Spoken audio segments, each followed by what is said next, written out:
Funders who support think tanks see them as essential contributors in the knowledge landscape. These are organizations that are out working closely with policymakers and citizens and decision makers in many different capacities to ensure that not only are they providing the evidence, but they're ensuring it gets into the hands of those who need it. And funders who are supporting think tanks see the impact that that can have. Funders support think tanks for a lot of different reasons.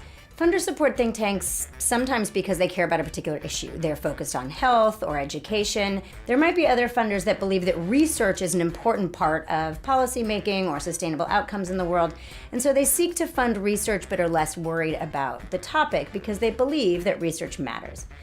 And then there are other funders that fund think tanks because they think government matters and democracy matters, and that making decisions by governments that's informed by research is an important piece of social justice and functioning societies. Think tanks bring the kind of credibility on public policy issues that very few other actors in that local space bring. A funder doesn't frequently have connections with governments. They may not have the local context on the issues that they're engaged on, and so they need local partners, and think tanks are a perfect fit in those spaces. They're a really important source of ideas and analysis. They cover areas as well for which kind of funders don't often have the in-house expertise to deliver on. Funders support think tanks because of that unique value that they bring to society as key interlocutors between the research domain and the policy domains. And therefore, for funders who are interested in really